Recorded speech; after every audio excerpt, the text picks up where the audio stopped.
What's my favourite UK theme park? So glad you asked, but that's a complicated question. I know it should be straightforward, but it depends a bit what you define as a theme park. My safe choice would be Alton Towers. It has great rides, lots of trees, and even a great ride about a tree. But the answer I want to give is a place tucked away in an industrial park in Bristol called Wake the Tiger. And I guess that's partly my inner cool kid wanting to name a place you probably haven't heard of. However, the thing holding me back is despite Wake the Tiger being really special, I'm not really sure it's a theme park. But let's come back to that. Wake the Tiger opened in 2022 and was designed by the creative team behind Boomtown Fair Festival near Winchester in England. When the festival was put on hold for a few years due to COVID, they instead funneled their attention into developing a permanent attraction, transforming an abandoned warehouse into an alternative dimension. It bills itself as an amazement park, which is very cute but doesn't really tell you anything about what it actually entails. I've struggled to describe it, but it's kind of an immersive walkthrough experience, but with no set path, giving you the chance to explore and uncover this whole really gorgeous environment that they've created. Even though they're quite different experiences, to me, I think it shares a lot of DNA with the Ride to Happiness, this roller coaster in Belgium, which is one of my favourites and themed to the Tomorrowland Festival. Both have the obvious festival DNA, but also this beautifully sincere yet debatably pretentious desire to use this medium to inspire change for good in those who experience it.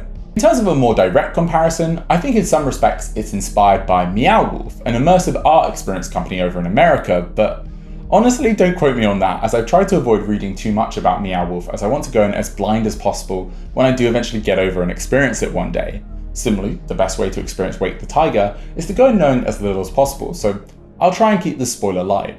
The story involves a building site on which an ancient tree has been discovered that acts as a portal taking you to a parallel world called Meridia. Meridia was a great civilization facing an environmental crisis, with 4 guilds, Earth, Water, Fire and Wind, trying to find a solution to it. Meridia is now abandoned, and the experience allows you to learn about each of the different guilds, uncover the history of Meridia, and eventually at the end become a member of one of the 4 guilds. And now I'm a proud member of the Fire Guild for life, baby. There were 3 things I thought this experience did really well. Firstly, I loved Wake the Tiger's really bold imagery. I think there's a tendency for theme parks to draw on creating environments anchored in ideas of places that either already exist, used to exist, or have already been depicted in film and other media. Wake the Tiger instead in its environments creates incredibly weird, abstract imagery that to my knowledge felt totally alien to anything that has existed before. It's unafraid to show you stuff that's not only unfamiliar but quite difficult to describe. There's also some really cool transitions between the various different rooms. Like take for example this moment where you push past a wardrobe rail to enter this trippy time tunnel. There's really interesting welding of imagery that felt like a really cool theme park walkthrough attraction, and then more abstract aspects that felt more akin to a modern art gallery than anything I've seen before in a theme park. Secondly, I think the way Wake the Tiger handles agency is really clever. Without set pathways, you feel a genuine sense of discovery that you're uncovering things yourself rather than just passively walking through the experience. There's also interactive elements, and I think this can be tricky to design in immersive environments that aren't escape rooms, to design things in a way that actually gives you a feeling of choice or accomplishment, and isn't just resulting in pressing a button here and there and a sound effect playing.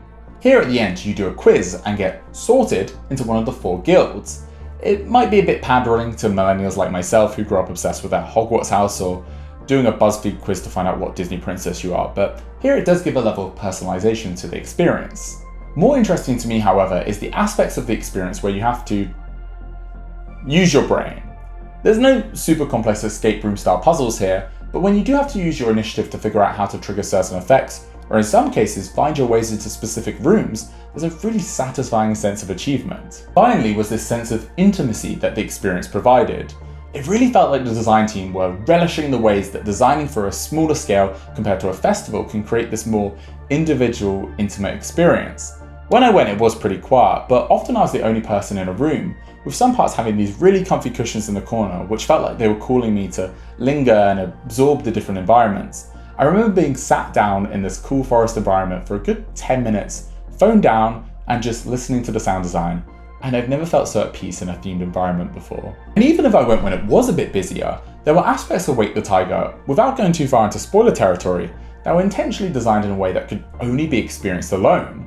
And what they did by designing it in a way that you had to be by yourself, they were able to make this part of the experience about your relationship with yourself, your fears and wants and desires. This sounds so wanky to describe without just telling you what happened. Actually, you know what? It was a bit wanky, but I liked it. What I think was so smart was by intentionally designing it in a way that these particularly earnest moments take places at points where you're physically isolated from whoever you came with, you experience them much more sincerely than if you were stood next to your friend. So that's what I really loved about Wake the Tiger. A few aspects didn't work for me, mainly the more explicitly structured narrative bits at the beginning and the end, feeling clunky and convoluted compared to the more abstract, open to interpretation core experience. But to go into more details would be firmly in spoiler territory, and I don't want to ruin this experience if you do go one day. But overall, it being this unpolished, swinging for the fences ambitious experience is what makes it so much more interesting and exciting than a perfectly curated big budget one. They're even doubling the size of it next year, and I can't wait to return and see what they do with all that extra space. So is it a theme park? To me, approaching from my perspective as a theme park connoisseur, it feels like the indie version of a theme park. Wake the Tiger cost £2.5 million to create, which is obviously a lot of money, but by theme park standards, that's a relatively low amount. For Disney, that's how much they'd spend to refurbish 12 benches. It's incredible to see how much they created with their resources, an entire detailed parallel world. This low budget means at times you can see the seams of the experience showing, but this just makes the whole thing have this handcrafted feel. Wake the Tiger describes themselves as interactive theme park meets experimental art gallery. And I can see what they mean by that. There's certain bits which feel as much a singular expression of an individual that it almost feels a shame not to have a small plaque crediting the artist like you would find in an art gallery, even if it would break the immersion. Although at the end of the experience does have the names of everyone who worked on Wake the Tiger on the wall, almost like an end credits scene, which is a really nice touch. Truthfully, the term theme park is often a bit ill-defined, and I feel like if I was going to make a stab at a definition, some kind of mechanical ride is probably needed to fully qualify. But ultimately, I think it doesn't matter. It's a boring question based on debating random semantics and box ticking. What I know is as an attraction, Wake the Tiger made me feel like I do in the best theme park environments I've experienced, but also showing me things I've not seen done in immersive environments before. I so badly want it to thrive because I don't just want this to succeed, I want more businesses and experiences like Wake the Tiger. I feel a bit like that skinny old man with bad posture at the end of Ratatouille who's banging on about defending the new and how the new needs friends. So, friendship ended with Alton Towers, now Wake the Tiger is my best friend. Okay, what I'm trying to say is, sure, maybe it's not a theme park technically, in fact it probably isn't, but Wake the Tiger, by branding itself as an amazement park, definitely wants to be considered an adjacent experience. And I do see a fair bit of complaining online from people about the declining quality of the theme parks they go to. And I'm not someone who thinks complaining is inherently bad. In fact, I much prefer critical discussion to mindless consuming. But if you're someone who's genuinely frustrated by the limitations and shortcomings of the theme parks you're currently experiencing, and like theme parks for their immersive quality, I recommend, even if you're not going to expand your definition of theme park, at least expand your criteria of what you're looking to experience. I think there's a bit of an immersive renaissance happening at the moment, and if you're open to it, there's so many different immersive shows, walkthroughs, festivals, escape rooms, themed events, and other things popping up all over. And if you're lucky to know someone as cool as yours truly, it could even be a party. And I definitely need to do this more too and get out my comfort zone.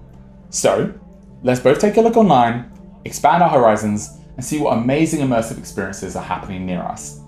And if you end up near Bristol, I highly recommend Wake the Tiger.